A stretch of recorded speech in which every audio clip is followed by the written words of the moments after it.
शीर्षक: गहरे सागर की दौलत, पॉलीमेटैलिक नोड्यूल्स, जिसे लिखा है आयुष गुप्ता एवं शिवांग चतुर्वेदी ने। सागर एक ऐसी अंधकारमय और रहस्यमयी जगह है जिसमें जितनी गहराई में जाओ चीजें उतनी ही अजीब होती जाती हैं। एक प्रजाति के रूप में हमने अब तक केवल लगभग 5% ही उस ठंडी काली खामोशी का अन्वेषण किया है जो हमारे ग्रह को ढंके हुए है। यह अब और भी अजीब हो गया है।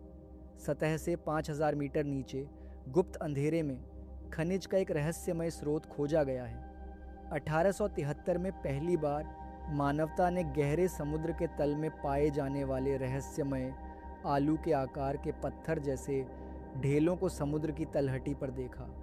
ये समुद्री पारिस्थितिक तंत्र के एक क्षेत्र में पाए जाते हैं जो हवाई और मेक्सिको के बीच स्थित है और जिसे क्लैरियन क्लिपर्टन जॉन कहा जाता है। ये समुद्र की तलहटी भारत देश से भी बड़ी है। प्रशांत महासागर के इस क्षेत्र में समुद्र की तलहटी छोटी छोटी चट्टानों जैसी संरचनाओं से ढकी होती है जो धात्विक खनिजों से भरपूर होती हैं और जिन्हें पॉलीमेटैलिक नोड्यूल्स कहा जाता है। आपने इन क्लस्टर्स के बारे में पहले भी सुना होगा। ये वे संसाधन हैं जिन्हें गहरे समुद्र में खनन करने वाली कंपनियां अक्सर लक्ष्य बनाती हैं क्योंकि इनमें कोबाल्ट, मैंगनीज और निकल जैसे बहुमूल्य तत्व होते हैं जो बैटरी टेक्नोलॉजी से लेकर कंज्यूमर इलेक्ट्रॉनिक्स तक कई उद्योगों के लिए बेहद महत्वपूर्ण हैं। ये पॉलीमेटैलिक नोड्यूल्स धातुओं और खनिजों का एक खजाना है जिनकी कीमत अरबों डॉलर है। हमें इनकी ज़रूरत लगभग हर चीज़ के लिए होती है, जैसे कि electrical wiring, stainless steel, car engine, jet engine, computer और मोबाइल फ़ोन। एक कनाडाई कंपनी वर्तमान में क्लैरियन क्लिपर्टन जॉन CCZ में पॉलीमेटैलिक नोड्यूल्स की खुदाई की दिशा में काम कर रही है। ये कार्य उन्हें अंतर्राष्ट्रीय समुद्री प्राधिकरण ISA द्वारा नाउरू, टोंगा और किरिबाती के साथ किए गए प्रायोजन समझौतों के जरिए प्राप्त अन्वेषण लाइसेंसों के तहत करने की अनुमति मिली है।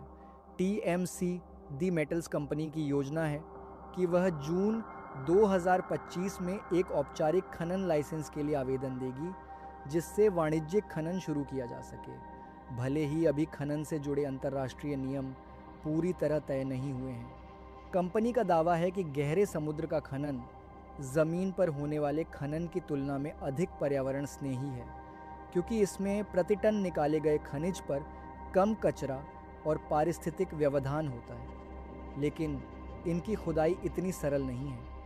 समुद्र तल पर इन नोड्यूल्स की परतें करोड़ों वर्षों में बनती हैं और जिस क्षेत्र में ये होते हैं वह क्षेत्र जैव विविधता से भरपूर होता है। शोधों से पता चला है कि जहां 1980 के दशक में समुद्र तल की खुदाई की गई थी वहां 30 से अधिक वर्षों बाद भी न तो बैक्टीरिया और न ही कोई जीवनिक गतिविधियां लौट पाई हैं। यानी समुद्र की गहराई में छेड़छाड़ का असर दशकों या सदियों तक रह सकता है। जैव विविधता की दृष्टि से देखें तो नोड्यूल समृद्ध समुद्र तल के क्षेत्र पृथ्वी के सबसे जैव विविध उष्ण कटिबंधीय वनों से भी ज़्यादा विविधता वाले हो सकते हैं।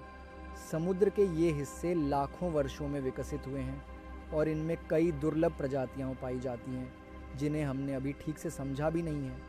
अंतर्राष्ट्रीय समुद्री प्राधिकरण ISA नामक संस्था इन नियमों को बनाने के प्रयास में है, लेकिन इस पर उद्योग और विकासशील देशों का दबाव बढ़ता जा रहा है। CCZ केवल खनिजों का भंडार नहीं है, बल्कि यह समुद्र की गहराइयों में बसी एक जटिल और रहस्यमयी पारिस्थितिक दुनिया है जिसकी जैव विविधता आज भी वैज्ञानिकों के लिए एक रहस्य बनी हुई है।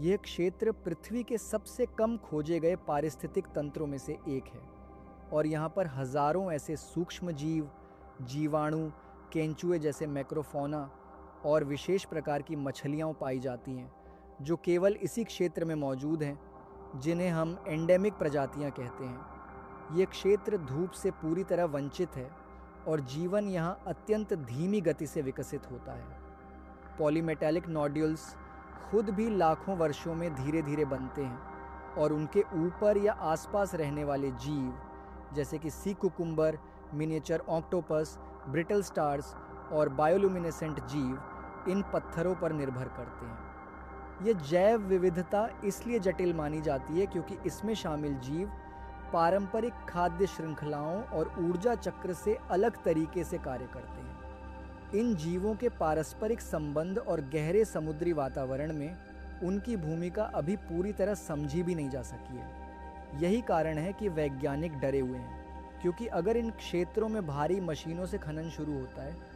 तो इन नाजुक तंत्रों को जो नुकसान होगा वह स्थायी और अपूरणीय हो सकता है। ये गहरे समुद्र तल पर खनन की रणनीतियों पर एक बड़ा प्रश्न चिन्ह लगा देता है और यहीं पर मानवता के सामने सबसे बड़ा द्वंद्व खड़ा होता है। हम वह आवश्यक संसाधन कहाँ से जुटाएं जो एक हरित भविष्य के निर्माण में मदद करें? क्या यह उचित होगा कि हम एक ऐसे पारिस्थितिक तंत्र को जिसकी हमें पूरी समझ तक नहीं है सिर्फ इसीलिए नष्ट कर दें क्योंकि हम उन पारिस्थितिक तंत्रों को बचाना चाहते हैं जो पहले से ही संकट में हैं? क्या यह आसान होगा कि हम धातुओं के लिए कोई नया स्रोत ढूंढें, या बेहतर यह होगा कि हम ज़मीन पर पहले से मौजूद खनन की समस्याओं को ही सुधारें? हमें खुद से यह कठिन प्रश्न पूछना ही होगा, क्या हम सच में तैयार हैं उस अनमोल संसाधन को निकालने के लिए जो समुद्र की अंधेरी गहराइयों में छिपा है, भले ही इसकी कीमत उस दुनिया के अस्तित्व से चुकानी पड़े जिसे हम शायद कभी पूरी तरह जान ही नहीं सकते।